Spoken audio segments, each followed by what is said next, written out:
Explosions every few minutes. The ground shaking beneath you. The constant whistle of incoming artillery. And somehow, you have to sleep. For soldiers in World War II, this wasn't a nightmare scenario. It was Tuesday. On the front lines of Europe and the Pacific, combat didn't stop when the sun went down. Artillery barrages could last hours, sometimes days. Air raids turned night into a strobing hell of searchlights and explosions. Enemy mortars dropped without warning. Machine gun fire rattled in the distance. And yet, soldiers learned to do something that seems impossible. They slept through it. Not because they were superhuman. Not because they didn't care. But because the human body, when pushed to its absolute limit, finds ways to survive that defy logic. In the trenches of Normandy, the foxholes of Iwo Jima, and the bombed-out buildings of Stalingrad, exhausted men developed techniques to get rest in conditions that would keep most people awake for weeks. Some of these methods were taught by medical officers and experienced sergeants. Others were discovered through pure desperation. And a few came from the body's own survival mechanisms kicking in when the mind could no longer cope with the reality of where it was. The statistics paint a grim picture. During the Italian campaign, frontline infantry units reported averaging less than 4 hours of sleep per night for weeks at a time. In the Pacific Island battles, submarine units went 72 hours or more with virtually no sleep during the initial assault phases. Bomber crews flying night raids over Germany faced missions lasting 10 to 12 hours, followed by debriefings, and then maybe 3 or 4 hours of rest before the next briefing cycle began. Sleep deprivation wasn't just uncomfortable. It was tactically dangerous. A soldier who couldn't rest became a liability. Reaction time slowed. Decision-making deteriorated. Judgment failed. Men started seeing things that weren't there or missed things that were. Medical officers during the war documented countless cases of soldiers breaking down not from enemy fire, but from exhaustion so complete that their minds simply stopped working.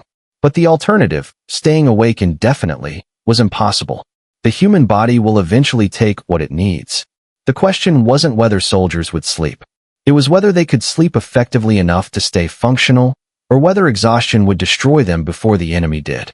This created one of the war's strangest paradoxes. The safest time to sleep was often during bombardments. Why?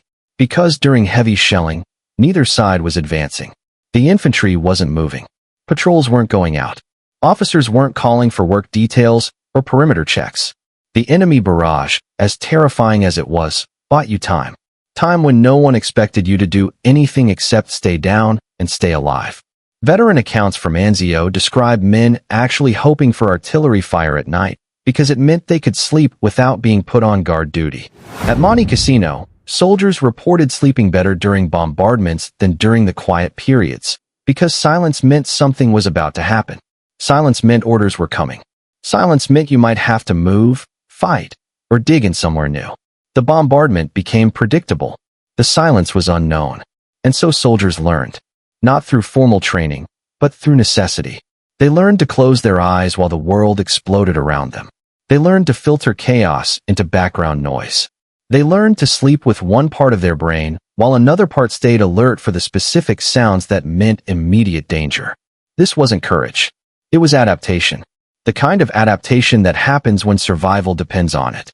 What follows is the story of how they did it. The physical techniques, the mental tricks, and the biological changes that allowed ordinary men to rest in extraordinary circumstances. Some of it was deliberate. Some of it was instinctive. All of it was necessary. Because in war, exhaustion kills just as surely as bullets. And learning to sleep through bombardment wasn't about comfort. It was about staying alive. The first secret to sleeping through bombardment wasn't technique. It wasn't training. It wasn't even bravery.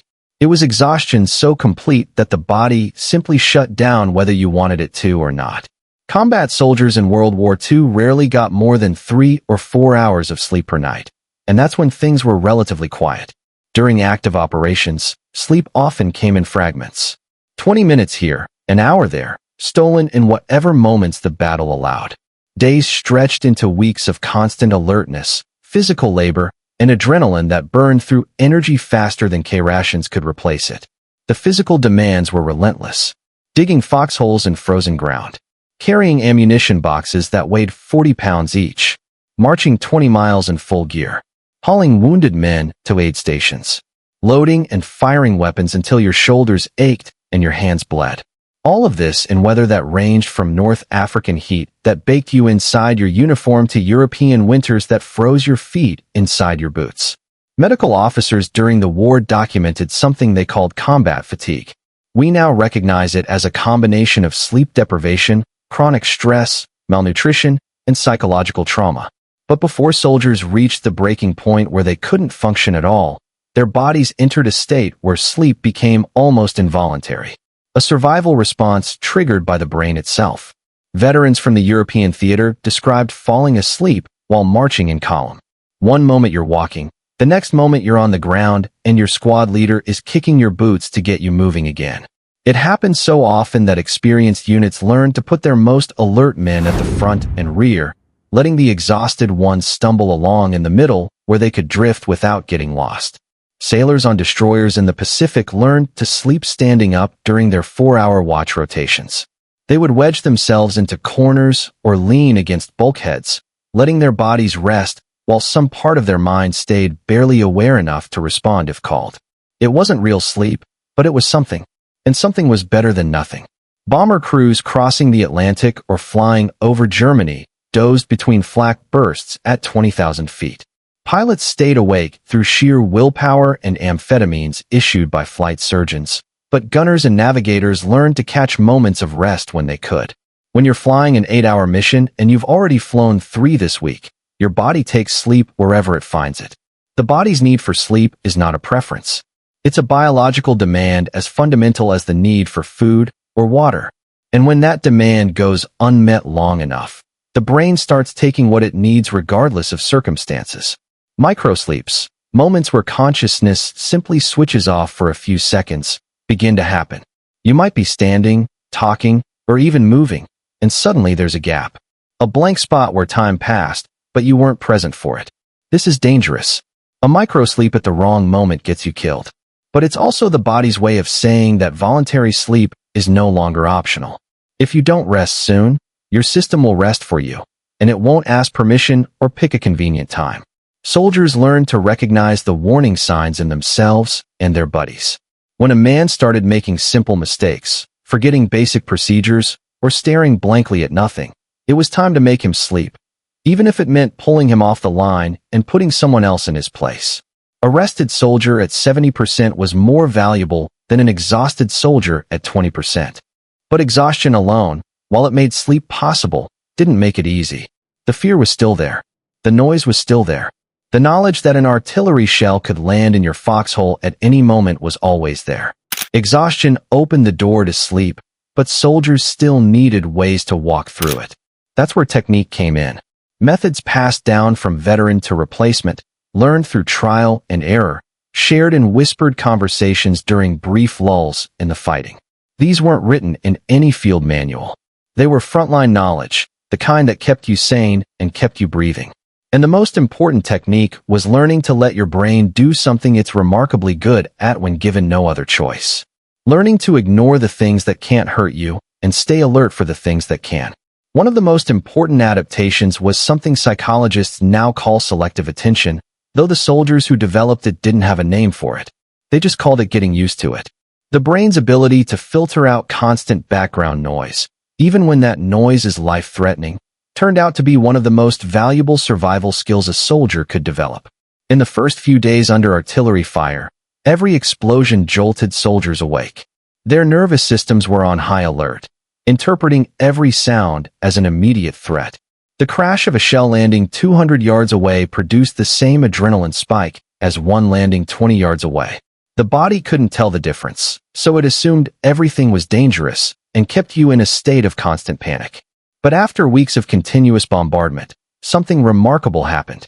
The brain began to categorize sounds. It started building a database of what different weapons sounded like at different distances. The whump of a distant mortar, the crack of closer artillery, the whistle of an incoming shell that would land in your sector versus one that would land somewhere else. A distant explosion became background noise. The whistle of an incoming shell that would land far away became ignorable.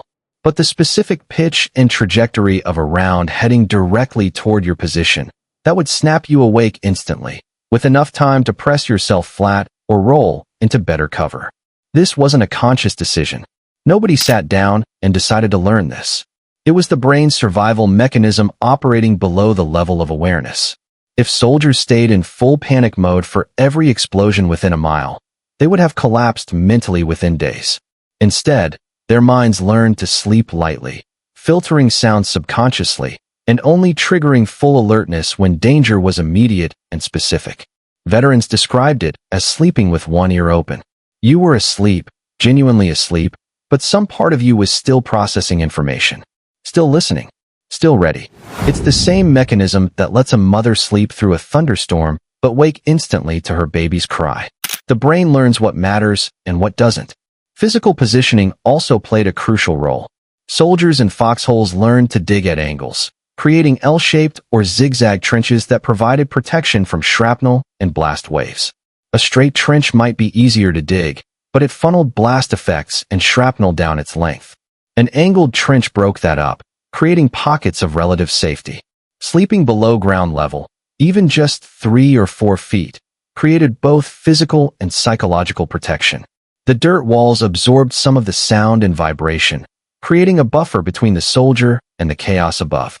Equally important, being below ground created a mental sense of shelter.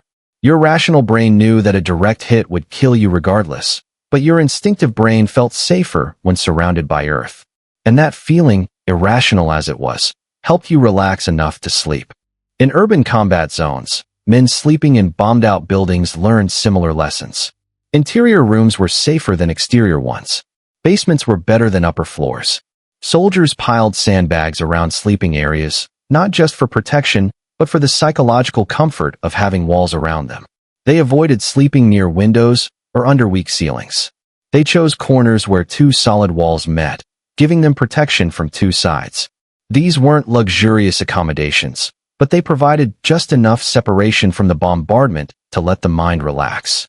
Just enough feeling of safety, however false, to allow sleep to happen. Routine became another essential tool. Even in the chaos of war, units tried to maintain sleep schedules as much as possible. Rotating guard duty meant that some men could sleep while others stayed alert. The knowledge that someone else was watching, that you didn't have to be responsible for everything, allowed soldiers to let go just enough to drift off. This wasn't always possible. During major offensives or defensive stands, everyone was awake and everyone was fighting. But during the longer periods of static frontline duty, maintaining a rotation wasn't just about fairness. It was about keeping the unit functional. A company where everyone was equally exhausted was less effective than a company where half the men got real rest while the other half stayed sharp. Some units developed unofficial sleep rituals, small repeated actions that helped signal to the brain that it was time to rest. Sharing a cigarette with your foxhole buddy before settling in. Checking your rifle one last time and setting it within reach. A few quiet words that faded into silence. These rituals didn't stop the shelling, but they created a momentary bubble of normalcy. A reminder that you were still human, still had routines, still had some control over your own life. And then there was something darker that veterans rarely talked about, but many experienced. A psychological shift that happened after enough time in combat. A form of acceptance that bordered on fatalism.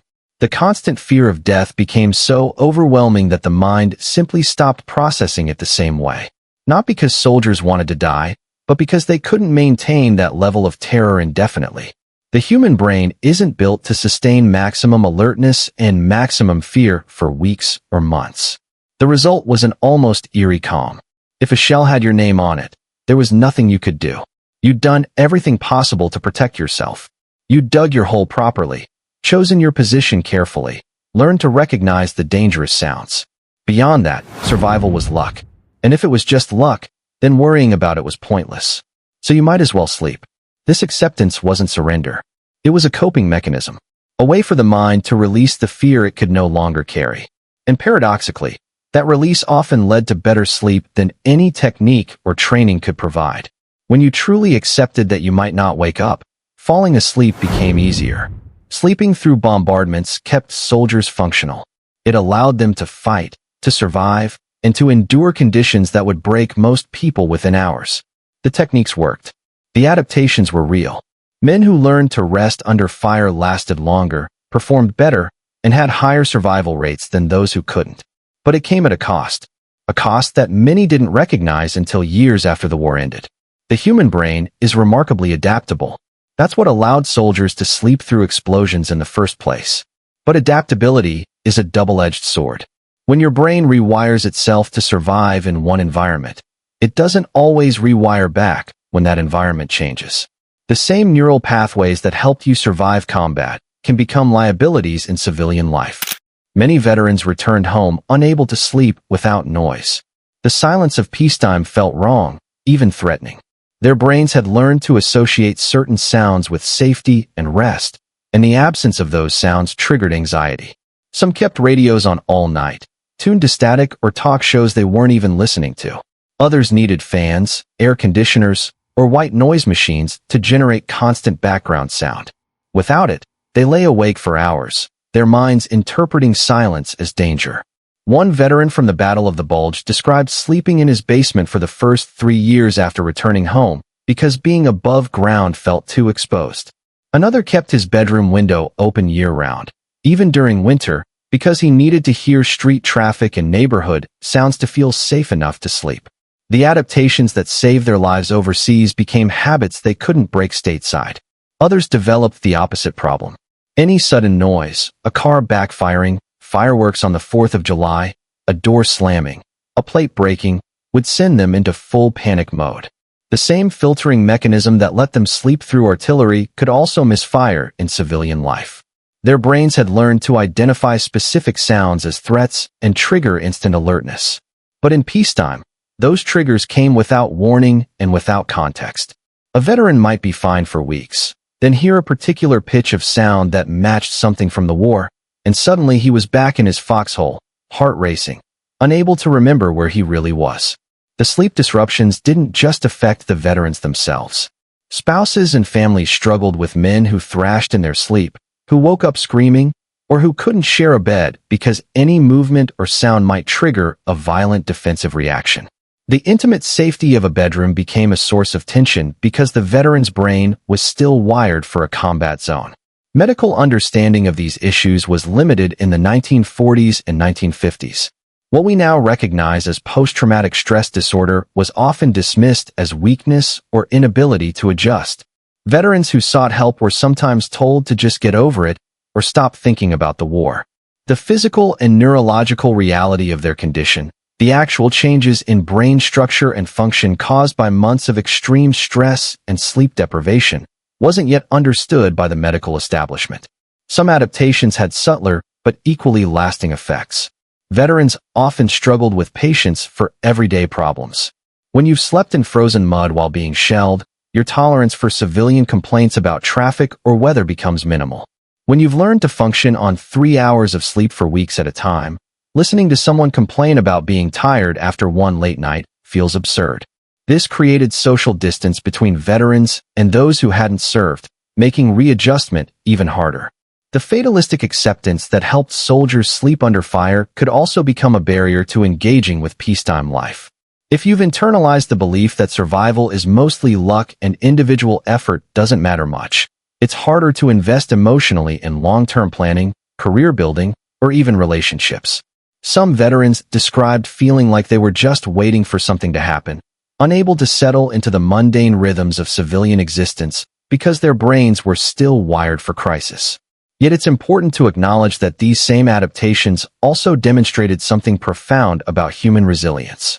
The soldiers who learned to sleep through bombardments weren't damaged goods, even if they carried lasting effects.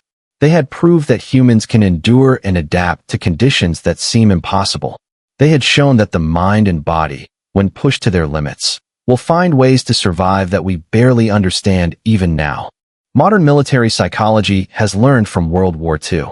Current training includes more preparation for sleep disruption and stress management. Rotations are designed to prevent the kind of sustained exhaustion that became routine in World War II. Combat deployments have defined end dates rather than lasting until the war is won or you're too damaged to continue.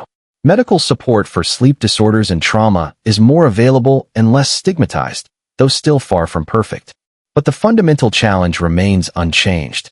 When humans are placed in situations of extended danger, when they must remain functional despite threats that trigger every survival instinct, adaptations will occur. The brain will find ways to get what it needs. And those adaptations, necessary as they are in the moment, may create consequences that last long after the danger has passed.